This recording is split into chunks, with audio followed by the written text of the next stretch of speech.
राज्यातील कापूस सोयाबीन उत्पादकांना मदतीचा हात मिळालाय। 83 लाख शेतकऱ्यांना 4194 कोटी रुपयांचं अनुदान मिळालं। लाडकी बहीणनंतर शेतकऱ्यांसाठी सरकारचा हा मोठा निर्णय आहे। लाडकी बहीणनंतर शेतकऱ्यांसाठी सरकारनं हा मास्टर स्ट्रोक खेळला। 2023च्या खरीप हंगामातल्या कापूस आणि सोयाबीन उत्पादकांना हेक्टरी 5000 रुपये मिळणार आहेत। लवकरच अनुदान शेतकऱ्यांच्या खात्यावर जमा होणार आहे। आताची मोठी बातमी आता येते आहे। सरकारच्या वतीनं मोठा निर्णय घेण्यात आला आहे। राज्यातील कापूस सोयाबीन उत्पादकांना मदतीचा हात आता सरकारच्या माध्यमातून देण्यात आलाय। 83 लाख शेतकऱ्यांना 4194 कोटी रुपयांचं अनुदान देण्यात आलंय। लाडकी बहीणनंतर शेतकऱ्यांसाठी सरकारच्या माध्यमातून हा मोठा निर्णय घेण्यात आलाय। या ठिकाणी या कापूस आणि सोयाबीनच्या भावांतरचे प्रति हेक्टरी 5000 रुपये, कमाल मर्यादा 2 हेक्टर पर्यंतची वाटप हे 26 तारखेला करायचं नियोजित आहे। आणि आम्हाला असं वाटतं की 26 तारखेपर्यंत आम्ही या सर्व राहिलेल्या शेतकऱ्यांचं सुद्धा KYC आणि त्यांचा मोबाईल आधारला लिंक करणं हे काम पूर्ण करून सर्व महाराष्ट्रातल्या सर्वदूर कापूस आणि सोयाबीन शेतकऱ्यांना हे हेक्टरी 5000 रुपये प्रमाणचा निधी त्या दिवशी त्यांच्या खात्यावर जमा होईल असा आमचा प्रयत्न आहे। लाख शेतकऱ्यांच्या खात्यावर जाण्याच्या संदर्भातली कारवाई पूर्ण झालेली आहे। तरी आणखीन जवळजवळ 20 लाख शेतकऱ्यांचे अकाउंट महाडीपीडी कडनं त्यांची KYC आणि त्याचबरोबर त्यांचे मोबाईल आधारला लिंक करणं एवढे काम राहिलंय।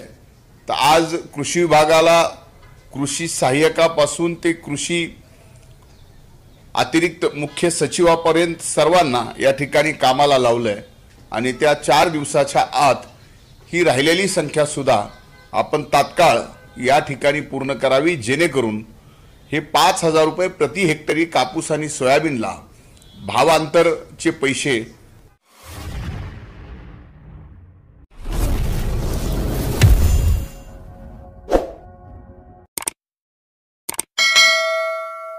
हे तात्काळ या ठिकाणी शेतकऱ्याच्या खात्यावर जमा होतील।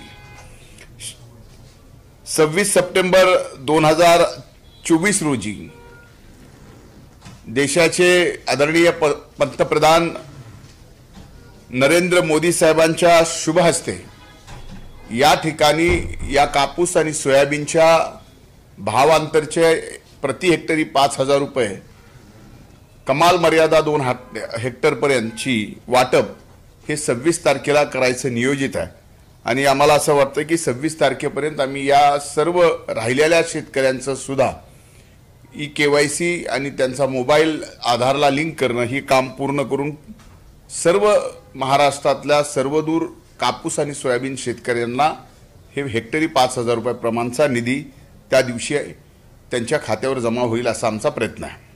26 ला कुठे येणार आहेत साहेब, काय त्याचं? त्याबाबत 26 ला आता वाशिमला येणार आहेत असं कळतंय, पण कदाचित तारीख आणि ठिकाण बदलही होऊ शकतं। आणखीन एवढं निश्चित नाही, पण जे प्राथमिक निरोप आलेला आहे तो मात्र 26 तारखेचा आलेला आहे। सोयाबीनचे सेंटर्स आपण कुठे कुठे सुरू करतोय, किती करतोय आणि MSP साधारण किती आहे, ज्या खाली जाऊ नये? एक लक्षात घ्या, आपल्याला माहिती आहे की या ठिकाणी ज्या भागामध्ये सोयाबीनची जास्त लागवड आहे, सोयाबीनचं उत्पादन जास्त आहे, त्याच भागामध्ये या ठिकाणी सेंटर देण्याच्या संदर्भातल्या सूचना आहेत।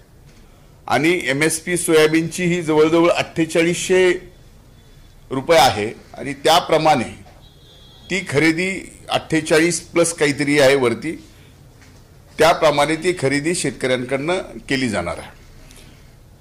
सोयाबीन खरेदी करण्यासाठीचे जे सेंटर आहेत हे शेतकऱ्यांना जेवढं सुलभ पोहोचवण्यासाठी होईल तेवढे सेंटर आम्ही देण्याचा प्रयत्न या ठिकाणी करणार आहोत।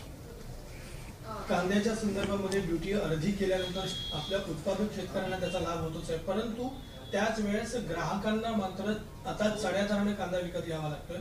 70 रुपये किलो कांदा आज बाजारात सुरू आहे आणि खाद्यतेलाच्या किमतीही वाढत आहेत 20%। काय याच्या संदर्भात एक लक्षात घ्या की ज्यावेळेस सलग मागच्या 5 वर्षापासून 4 वर्षापासून कांदा उत्पादक शेतकऱ्याच्या कांद्याला भाव मिळत नाही, अशा वेळेला जर एखाद्या वर्षी कांदा उत्पादक शेतकऱ्याच्या कांद्याला भाव मिळाला तर तो का मिळाला, मग निर्यात बंदी का या ठिकाणी त्याची कमी केली किंवा बंद केली, ह्या सगळ्या गोष्टीला अर्थ नाही आहे. माझ्या दृष्टीने मी कृषी मंत्री आहे आणि मला असं वाटतं की माझ्या शेतकऱ्यांनी उत्पादित केलेल्या उत्पादित केलेल्या मालाला हा अतिशय योग्य भाव मिळाला पाहिजे आणि तो मिळत असेल तर मला नक्कीच कृषी विभागाचा मंत्री म्हणून, शेतकऱ्याचा मंत्री म्हणून आणि मी एक शेतकरी म्हणून या ठिकाणी नक्कीच मला या ठिकाणी आनंद होतोय.